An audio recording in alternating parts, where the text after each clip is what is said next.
Let's compare the 2023 M2 Pro 14-inch MacBook Pro against the last generation M1 Pro 14-inch MacBook Pro.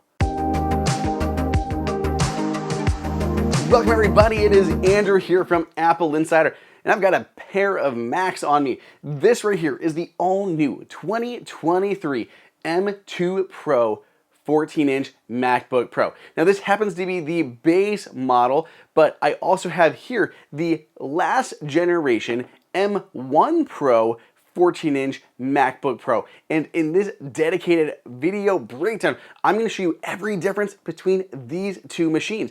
I'm going to walk you through the differences in the hardware, what little ones there are, and give you some good performance benchmarks that are very emblematic of daily use with these two machines, whether it's worth picking up the new one or possibly upgrading from a prior generation. Let's go ahead and get into it. Where better to start than with the physical differences and ports on these two machines? On the right-hand side, we have the same ports as before, an SD card reader, a Thunderbolt Type-C port, and an HDMI port. Technically, this HDMI port has been upgraded from HDMI 2.0 to HDMI 2.1. I'll tell you more what that means in just a minute. On the left-hand side of the machine, again, the same ports as the last generation. We have our audio output there. We have two more Thunderbolt ports that are Type-C, and then the MagSafe 3 slot. New this year though is now Apple is including a color-matched MagSafe 3 cable. So if you pick up the space gray version of the new MacBook Pros, you'll have a color-matched MagSafe cable to go with it. We still have a gorgeous 14-inch Retina display, and yes, it still has the notch sitting there at the top around the 1080p FaceTime camera. Jumping back to the HDMI port. If we look at video outputs, both the last generation and the new generation each can handle two external displays, giving you three in total, two external and then one here on your Mac. The two displays on the prior generation would max out at 6K resolution each, and that's still kind of the case for the new model. But the new model, because it's been upgraded to HDMI 2.1, it can now handle a 4K display at 240 Hertz or an 8K display. There are not a ton of 8K displays. I did see some cool ones out at CES, but you also can find a bunch of 8K TVs if that's really your thing. I've always been impressed with the battery life on Apple's recent Macs. Between the MacBook Air and the new MacBook Pros, as soon as Apple switched to its own silicon, battery life has been incredible. And Apple's extending even further, giving you an extra hour of battery life on the new 14-inch MacBook Pro. We still have to do a little bit further testing, so follow up with me when I get to the actual full review, and I'll let you know if it actually makes a difference when I'm using this thing for like a week or so straight. So far, everything in this comparison has been just overwhelmingly positive, right? We're seeing some improvements here, but unfortunately, not everything is a step in the right direction. We've got to talk about the new SSD speeds. When Apple introduced the M2 MacBook Air, we saw very lower performance on the entry-level models, and unfortunately, I'm seeing the same thing here with the new MacBook Pros. So if I power up the Blackmagic Disk speed test on the new MacBook Pro, I'm getting just around 3,000 Mbps for the write speeds and just under 3,000 on the read speeds.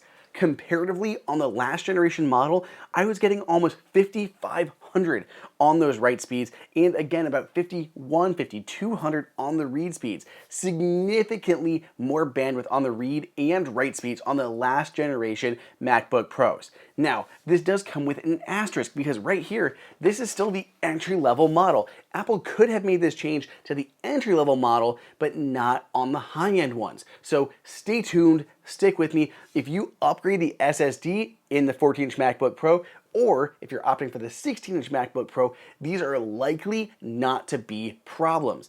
Apple did the same thing on the MacBook Air. The entry-level units were nerfed, but anything that was higher, if you upgraded that storage, terabyte or anything like that, you immediately got much faster speeds. And I'm thinking that's probably what Apple did here, just to save money on the entry-level unit. But typically, the hard drive is one of the first things, or sorry, the SSD is going to be one of the first things that you're going to upgrade on a machine when you're buying it. Very few people stick with the really tiny SSDs that they include on the base models.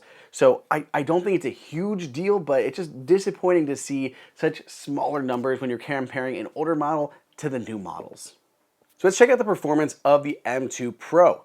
Again, in this video, I'm comparing the base model of the M2 Pro to my last generation M1 Pro. In this case, we're going to see most of the performance in the single core scores. We went from about a 1750, about 1800 to almost 2000 on the single core scores. Those are definitely a good improvement for single core tasks. Now, when you're using your Mac, most of the things that you're going to be doing for typical users are going to be single core tasks.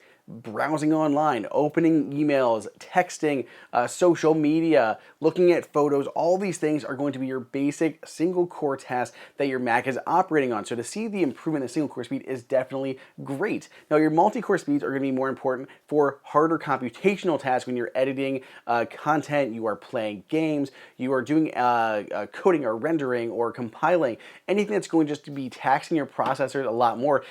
Needs to tie into multiple cores to get that job done. That multi-core score though didn't change all that much. We're actually getting really similar numbers, and as I run the benchmark multiple times, they're both hovering just above 12,000 on that multi-core test. So it's a little bit disappointing. I'm still getting around 1700s to the low 1800s on the last gen on the single core, still getting just around 2, maybe a little bit above 2000 on the single core on the new models. But yeah, the multi-core, it's not a huge gain, even though we're getting those higher single performance tasks. That said, we did see that there was a lot of really good improvement on the media engine. So even though Apple changed the media engines a little bit, there's definitely some improvements on rendering times when exporting video, and I'll dig into that more in our full review.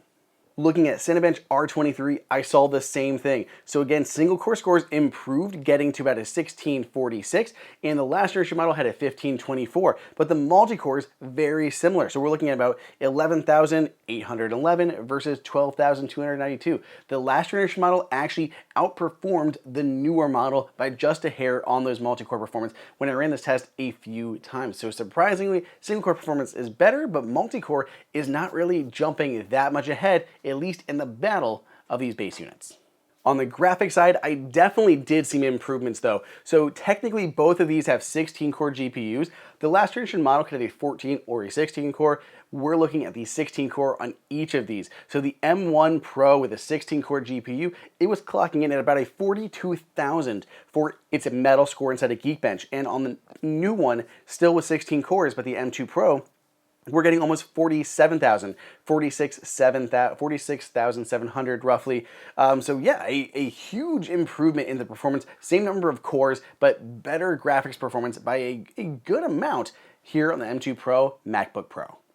If you were to max these machines out, the last generation 14-inch MacBook Pro, the M1 Pro could have up to a 16-core GPU, or you could get an M1 Max, which would have up to 32 cores on the GPU, or the new models, the updated version with the M2 Pro, you can have up to 19 cores on the GPU, so 3 additional cores, or you can go to the M2 Max, which will cap out at 38 cores for the GPU, so 6 total extra cores on the GPU, which was already outperforming when you're looking at the same 10 core to 10 core, or 16 core to 16 core.